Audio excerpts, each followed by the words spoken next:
Welcome back to our channel, friends. This is Sonia here from growingcraft. Do not forget to subscribe to my channel. Now today we are going to learn about the photo transfer.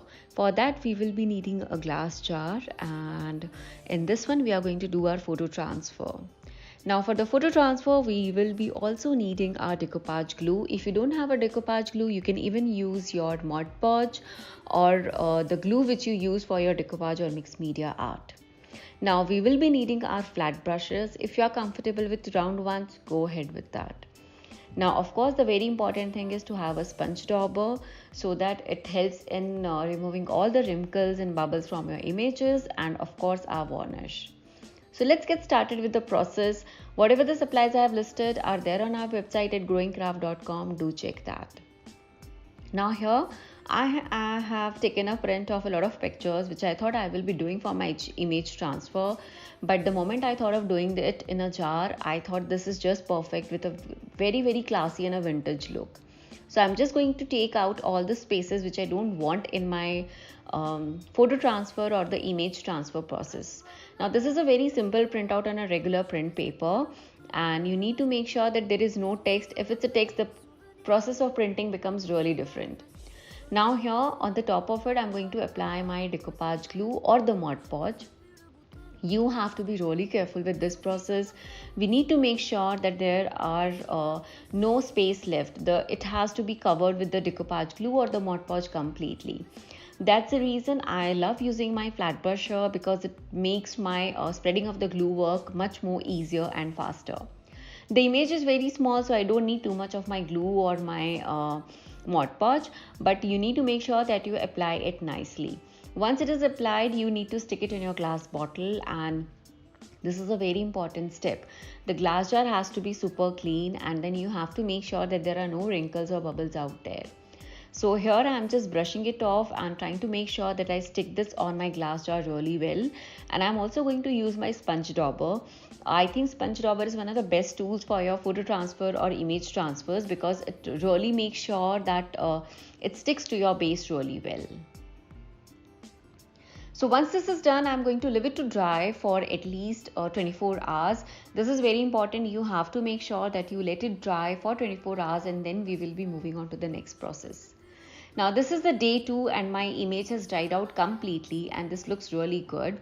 Now what you have to do is just take a clean tap water, take your flat brush or the round brush, and you need to soak your image really well. So what I'm going to do is, not having too much of water with my paintbrush, I'm just going to make it wet as much as I can, and you have to make sure that the waters are not dripping.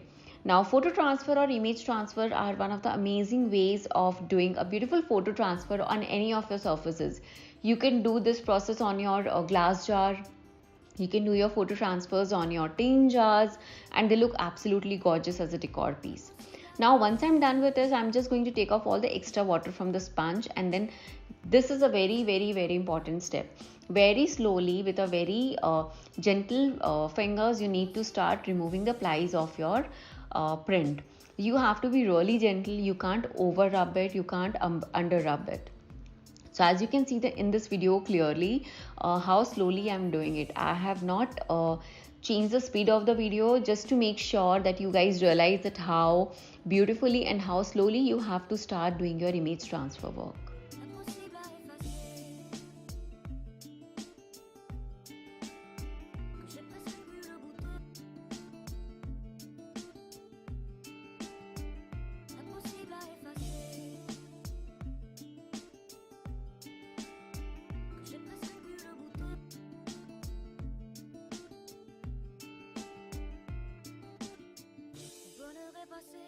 À deux doigts de nos lèvres, deux doigts si fins que j'ai presque pu le goûter, le bonheur à sculpter, de son ciseau d'orfèvre, des souvenirs impossibles à effacer.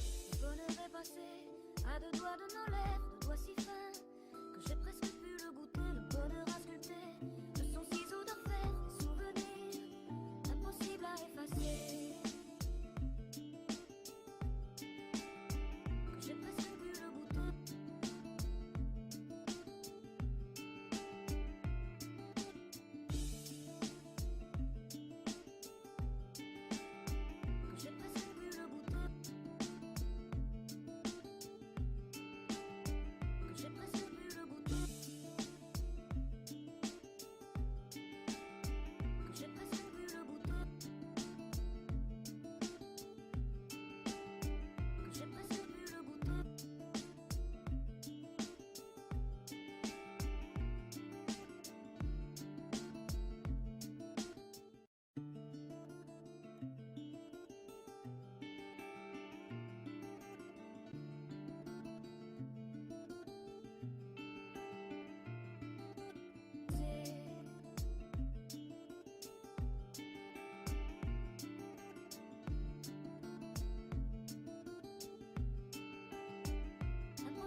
à deux doigts de nos lèvres, deux doigts si fins que j'ai presque pu le goûter, le bonheur à sculpter, de son ciseau d'orfèvre, des souvenirs impossibles à effacer.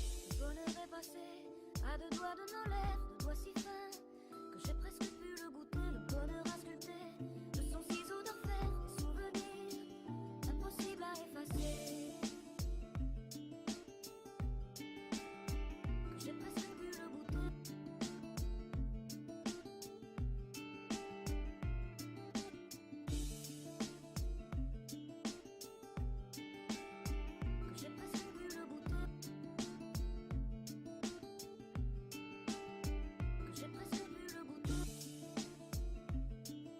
Once this process is done, we have to make sure that our table is clean so that my glass jar does not take up any of the scrap.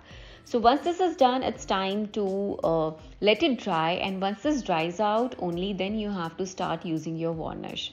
Now this is a very important step, but if you guys have any of your tips for this process, let me know in the comment section.